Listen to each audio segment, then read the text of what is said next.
Hello ladies! So I know that the 6-2 offense can be rather complex and it can be difficult to learn and that we don't have a lot of time to learn it. So I wrote it out here in hopes that maybe seeing it in a little bit different way might help, or if you have any questions, maybe this will clarify those questions. It's also kind of nice because instead of being on a court where it's a lot harder to see what's going on with everybody else, with these diagrams you can kind of see what everybody else's job is too, so you can learn all of the positions. So if we start over here on our first base, our setter is for the most part going to start in the right back.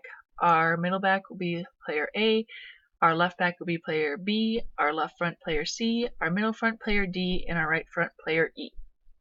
So when we go to serving, our setter is going to be serving. She's going to serve the ball over the net and she's going to go to her defensive base. So when the ball is on the other side of the court, our setter is always going to be in charge of defending the right side of the court. So she's going to always take over this spot right here, which is on the right side, just a little bit below the 10-foot line. Our other two back row players are then going to take over the left back and the middle back, and the left back is going to be again a little bit below the 10-foot line on the left side, and our middle back is going to be deeper, taking anything that's kind of along the baseline and more of a deep ball. And then all of our hitters are going to be up at the net getting ready to defend by blocking. So then we go to the receiving, which is a little bit more complicated. Like we talked about in practice, our setter is always going to push up the player in front of them, which happens to be player E. So here you can see player E is in front and our setter is in back, right behind them, so that they don't take the first hit. So then since we're taking away a back row player, in order to get those three players receiving, I'm going to drop back our left hitter.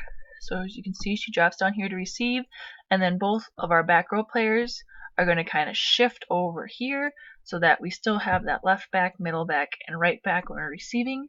The only couple things to keep in mind with this is that our A player here cannot be on the other side or the right side of our setter.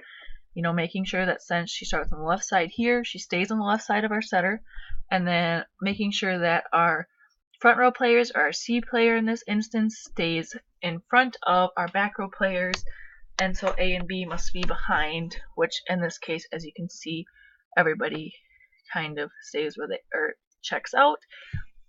Once we receive the ball or they hit it over to us, our setter is going to release to her offensive base. So the offensive base, when the ball is on our side of the court, is going to be right up by the net.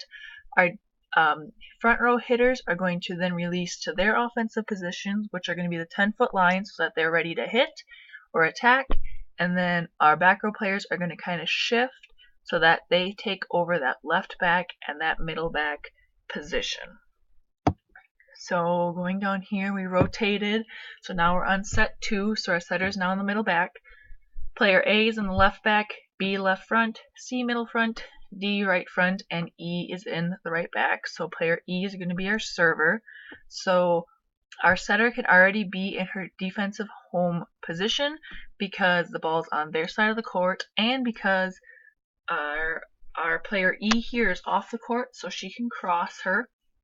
So our player E is going to serve the ball over the net and then going to run to the open spot, which is going to be middle back. Our hitters are going to be up defending the net by being ready to block, and our left back is just going to stay where she's at to be our left back defender. And then for receiving, like I talked about before, setter is going to push up the player in front of them. So our setter, as you can see here, is pushing up. In this case, it happens to be player C, so that she's not taking that first serve. So then since we're losing a back row player, we must have a front row player drop back. So here I dropped back our left front player B. Player B dropped back into serve receive. A and E kind of rotated so that they were taking, so we have our left back, middle back, right back when we're receiving. A thing to keep in mind here is that this player A cannot be on the right side of the setter. So because she's on the left side here, she has to stay on the left side when we're serve receiving. And that our front row player, which in this case is player B, has to be in front of the other back row players. So then they contact the ball to hit it over. Our setter is going to release. All of our hitters are going to release to their offensive positions at the 10-foot line, and then once our passers pass the ball, they're going to release up to their positions, which is going to be left back and middle back. Then coming to our third and final set, so we rotated again. Our setter's now in left back.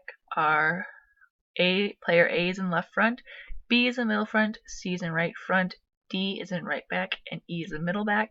So D is going to be our server. So in this case, our setter has a lot farther to travel to get to her defensive base, and she cannot cross player E, so she has to stay on the left side. Our hitters are up at the net ready to block. Our player D contacts the ball to serve it over, and then our player E can just stay in the middle, and this player D is going to run over here and take over the left back position. And then moving to our final receiving set, so our setter is going to be pushing up the person in front of them, player A. So here A is in front of S, so she doesn't take the first hit. And then in order to get it so that we have 3 players, we're going to bring back our right front, so player C is going to be receiving. And then making sure that the other 2 then are going to move over so that we have the left back, middle back, right back set for receiving. This one I didn't draw out as well, but making sure that player A or E here does not cross on the left side of player S, because here again you have to stay in the set that you are. You cannot cross over a player as long as you are in the same row as them. And then so I would make sure that this player E is on this right side, and then making sure that the front row players are in front of the back row players. So player C in this case is in front of both of the back row players. So they serve the ball over, we make a nice pass, our setter releases to her offensive base, all of our hitters release to their hitting bases, which is going to be the 10-foot line, getting ready to hit, and then these 2 can just stay because they're already in the left back and middle back position. So hopefully this will help you guys kind of understand the offense a little bit better.